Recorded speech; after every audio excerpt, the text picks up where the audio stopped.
Welcome to the Din and Don Show. I'm Din. I'm Don, and we're here for some fun. Welcome to episode 1. The official episode 1. Now, what are we here for? Don. What are we here for, Don? You didn't hear that. We are here for Avatar the Last Airbender, and cue the intro. Intro!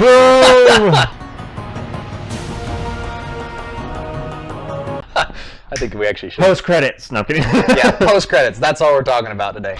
So we're talking about the widely, critically acclaimed Avatar the Last Airbender. Not the movie, The Last Airbender. That doesn't exist. Whatever you just said doesn't exist. It exists. I just choose to think it's in a different universe where everything sucks. Welcome to Bossing Say. Okay, oh gosh.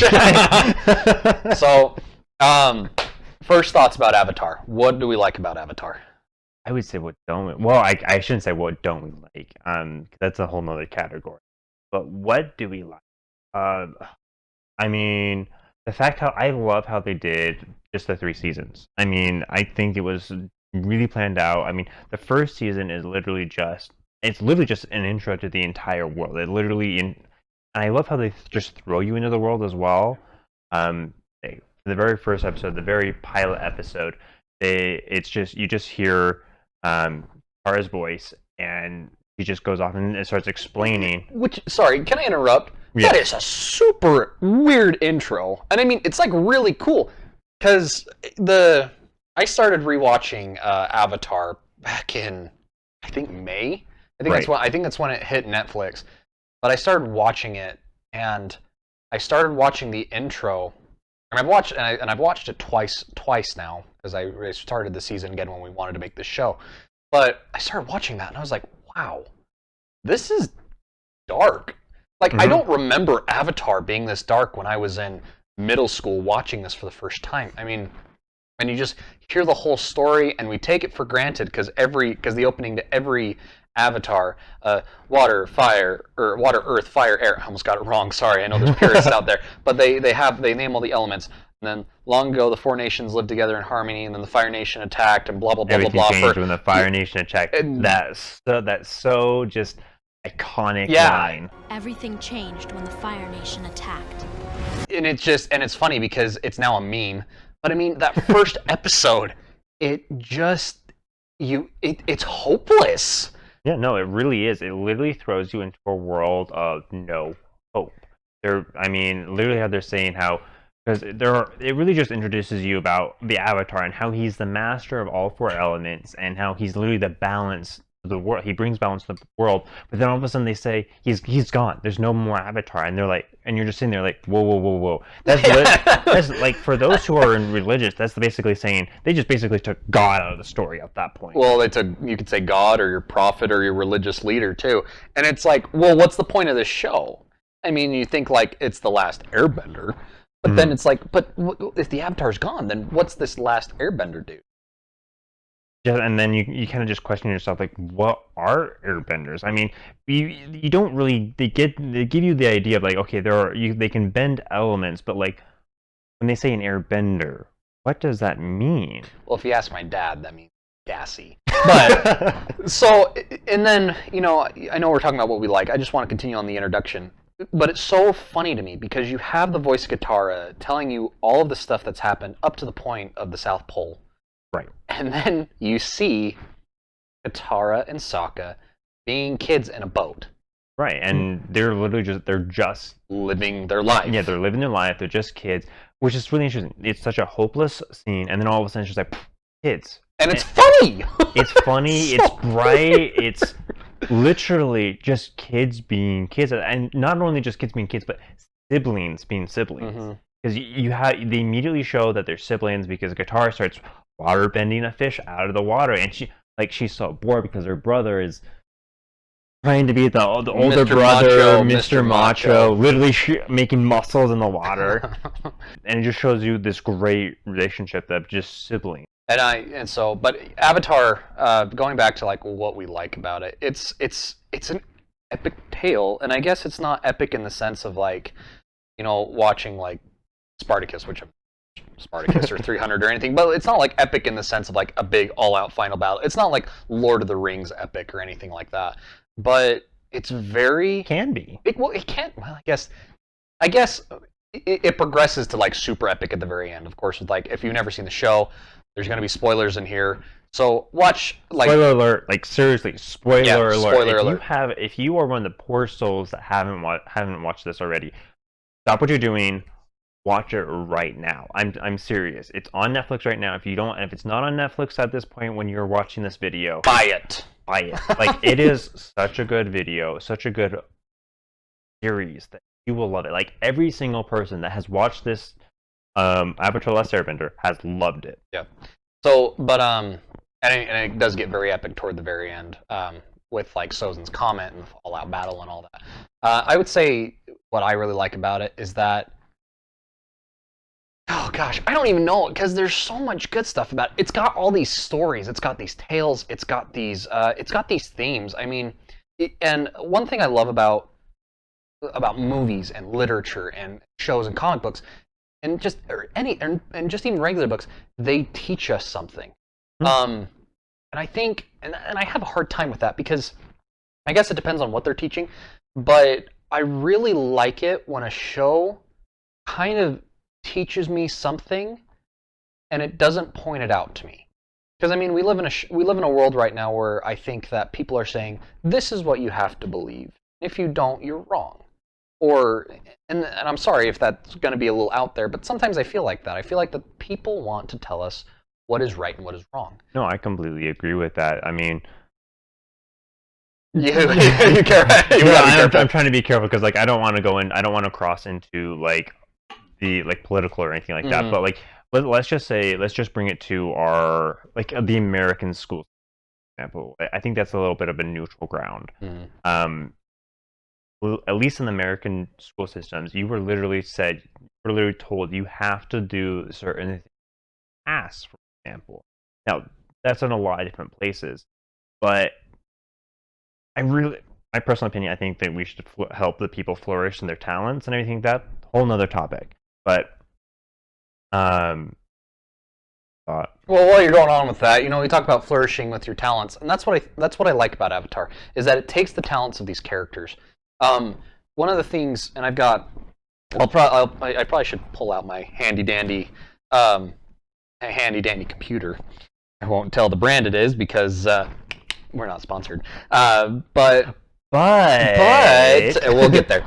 On my computer, I have like a list of like it's called "What Makes Avatar Great." I also have it on my phone somewhere. But one thing like I really liked is Avatar talks. It challenges disability. And that might be a sensitive topic, but I'm gonna go there. One of the things like you'll watch in Avatar is that there are characters who have these disabilities, and maybe not necessarily just disability, but just limitations. Okay, and that's general. fair. And that's fair. I guess when I say disability, it's the textbook definition of disability. I'm taking a sign language class and an ASL class right now. Right?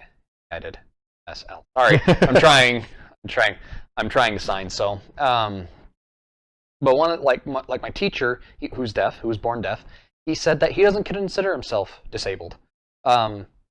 Textbook wise, like the ADA, they'll say that, but he doesn't consider himself disabled, and he said many other deaf people don't consider themselves disabled. Now, going with that though, there's like characters. Like there's one character named Teo, who he can't walk. He's for whatever reason he's in a wheelchair, and but his father is this brilliant scientist who's been able to create gliders, and his son now is able to fly. A person who can't walk is able to fly. Now, flying.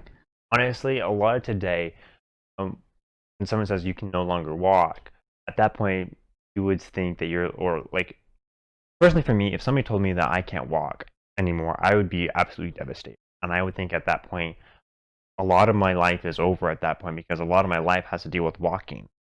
But at the same time, it literally, in this episode, Teo literally teaches Aang that a disability is not the end of things. Actually, the beginning in a sense. It's really you do and handle it the way that you want to. If you want to be miserable, then you can be miserable. But Teo literally takes it and says, "I'm not gonna let this stop me," and he goes for it.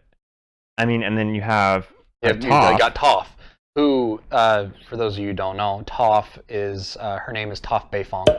She was born into a rich noble family, and she was born blind. But they found out from a very early age that she could earthbend. And for those who don't know what the show is, just earthbending is just the ability to control and move the element earth, element rock. But she's blind, and you think, well, how can somebody who's blind earthbend? She does it. She learns how. She realizes that she doesn't need to see to earthbend. She can feel the earth and earthbend with feeling the vibrations, almost like an echolocation kind of thing. And it's so cool. And she ends up being one of the most powerful benders, if not the strongest, if not earthbender. Yeah, and I mean, it's just a testament to show you that your limitations don't hold you back. They can make you strong. And I think that that's a big thing we talk about, or people say, is that your weaknesses. So, but it just has all these wonderful themes in it, and we could go on and on and on. Oh yeah, no, and I mean, I would say to go on maybe a step further on this one would be when we're talking about specifically Sozin's Comet, when Aang is fighting the Fire Lord at that point, or at that point the Phoenix King, because at that point everybody has told Aang he has to kill the Fire Lord, and he literally grew up that killing people, like, all life is sacred, so killing somebody is literally, in a sense, against his religion at that point, or against his morals. And everybody's telling him that he needs to kill him. Even the past avatars are saying that he needs to kill him, and he says, "No, I don't want to do this. I need to find another way." And he does find another way, to the point that he literally energy bends the fire bending out of him. And that just shows you that if everybody's telling you one thing, there's always another option, whatever it is. And we can just keep going on, but that's the beauty of the show, is that it teaches you so many different things. And I think that's why I love it so much, that it teaches you a lot. And again, like I said earlier, I like it when a show teaches me something without overtly telling me. Without blinking lights, without saying, hey, this is exactly what you're going to be learning, but literally, in a sense, cultivating this idea without shoving it down your throat. Right. So, but, we need to back up a little bit. What is Avatar the Last Airbender? Avatar the Last Airbender is set in a world almost based off of Eastern philosophy. Has a lot of ties to Buddhist and Hindu theology and all that. And it seems like it's a very almost kind of journey to the West style of show. It follows the adventures of Aang, Katara, Sokka, and eventually Toph. Who, don't forget Appa and Momo. And Appa and Momo. We can't forget the animal characters. We're put into this world where Katara and Sokka are just these two kids living in the South Pole, living in almost like an Inuit lifestyle, where they stumble across an iceberg that holds Aang, who is an airbender, the last airbender. And his goal throughout the whole show, throughout the whole seasons, is that he has to stop Fire Lord from taking over the world. Because at this time, the Fire Nation is trying to take over the world and turn the whole world basically into the Fire Nation.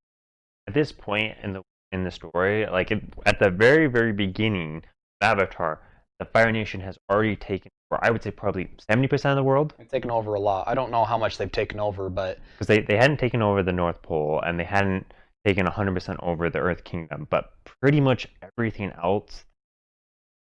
So definitely more than 50%. Yeah, oh yeah, definitely. It's like you could maybe compare it to like England, when England was a great empire, when it had Canada, Australia, parts of Africa. Just how big their empire was. Yeah. You probably aren't going to be too fond of me saying that. I don't mean to say that England was great for nearly controlling half the world, but Well, you can liken it to yeah, you can liken it to that, and even then you could think like, wow, that is so awful and terrible. Yeah, this is an awful and terrible time. it really was. And so it follows. If the 3 seasons follow these characters, where Aang's trying to learn, and Aang's what is called the Avatar now. In different philosophies, you've heard of the Avatar. In this sense, the Avatar is the bridge between the spirit world and the human world, who also is able to learn how to bend all 4 elements. The elements being earth, water, fire, and air. I know people are going to be upset at me for mixing that up, but the Avatar's goal, much like a lot of religions and philosophies believe, is that the Avatar's goal is to bring balance to the world, and he does that by creating peace, by making sure that different nations don't overstep their grounds, but that everybody lives in harmony. And it's a very cool concept and a cool show. Really watch it and think about it. So that's the brief synopsis of it. List. I don't know. I got a lot of things on the list. What we might need to do in this show is like we can make this like our intro to Avatar, and then we can talk about different things. It's like, what did we like? We could talk about season 1. What did we like about season 1? What are the things we forgot about season 1? We can have like a show about kind of like about Avatar, which is very small. When we talk about Korra, we'll get there. A little bit longer. A little bit longer. But I mean, it just. I'm trying to think what else, because we started this list a while ago. It's honestly a pretty big list of the things that we love, the things we just want to talk about, and that's really. And I agree. We definitely want to break this up into definitely more episodes because we can't. I don't think we can talk about everything in one. We can't encompass it unless this was like a podcast where you're willing to listen to a 2-hour-long podcast, which I've done. But hey, I've watched 2-3 hour YouTube videos. So they were in the background. I wasn't straight. I wasn't watching it completely 100%. So that's the beginning to Avatar. We hope you've enjoyed this first video. We hope you enjoyed what we talked about. So we're excited for the next video. Comment down below what your thoughts are on Avatar. Anything you want us to specifically talk about, let us know. We'll try and include it in the show. Don't forget to hit that like button and hit the subscribe button as well. If you want to see more of our videos, if you like what you're seeing right now and you're interested, don't forget to hit that bell for all the notifications for us. We're going to try and keep this on a schedule as best as we can. Now, we are human, and so that means that sometimes we won't meet deadlines, but we'll try and get the videos up as fast as possible, fast as humanly possible. Thank you. Thank you. So we'll try and get that up. We'll also make a Twitter and Instagram page so that you can follow us there for any notifications. But I'm Don. I'm Din. And we've been here for the win.